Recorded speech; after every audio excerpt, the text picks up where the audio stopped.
Hi, my name is Rebecca Doran. Behind me is a young boy aged 2 years old. His name is Kevin Kowalczyk. He was on vacation with his family when they had 3 hamburgers on the way home. Kevin ate one that had E. coli in it. He ended up developing a disease called hemolytic uremic disorder, and he ended up dying. He died a long, gruesome death that lasted about 2 weeks in his parents' arms. This might have been prevented if his parents had got food which had been organically farmed. If this was more frequent throughout the United States, this terrible, tragic event could have been avoided. Today I want to talk to you about what organic foods are, how they benefit your health, and what we can do to incorporate them in our lifestyle. Okay, what is organic, or old-fashioned farming as they call it? According to the Mayo Clinic, the USDA has established an organic certification program that requires all organic foods to meet strict government standards. These standards regulate how foods are grown, handled and processed. Only farmers who produce over $5,000 per year can have the certification that says organic, but smaller farmers can also, they produce local foods which technically are organic, they just don't get the certification. Labelling. If something says 100% organic, that means all the ingredients and the processing was organic. If something just says organic on this label right here, that means it's 95% organic through the process or the ingredients. If something is 70% organic, and the labelling will say it was made with organic ingredients. Okay, some of the farming differences. With conventional farming, they use chemical fertilizers to promote plant growth, where organic farming, they use natural fertilizers such as manure or compost. For conventional farming, they spray insecticides to reduce pests and reduce disease. Organic farming, they use beneficial insects, birds, mating disruptions or traps. In conventional farming, they use herbicides to manage weeds. For organic farming, they rotate crops, they till the land, they hand weed and mulch.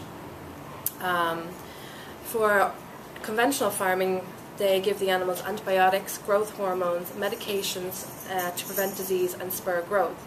With organic farming, they give the animals organic feed, they give them outdoor access, rotation grazing, balanced diet and a clean environment. Now that we've talked about what organic food is, let's see how it's better for our health.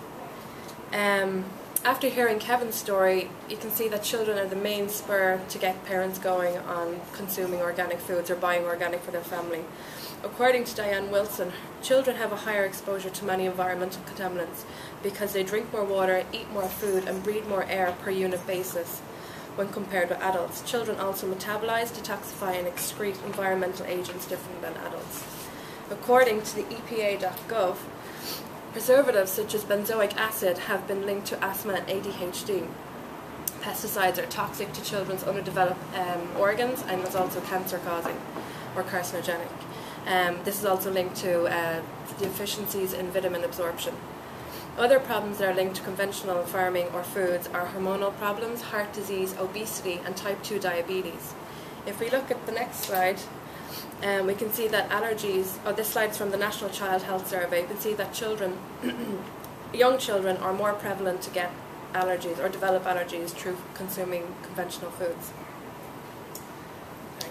So now that we've talked about what organic farming is and how it's better for our health, how can we incorporate it into our lifestyles?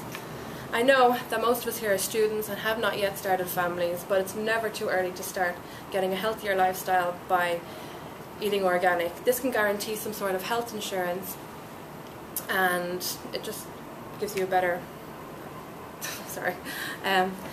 if you can't afford organic, if you can't afford certified organic, I'm after losing myself here.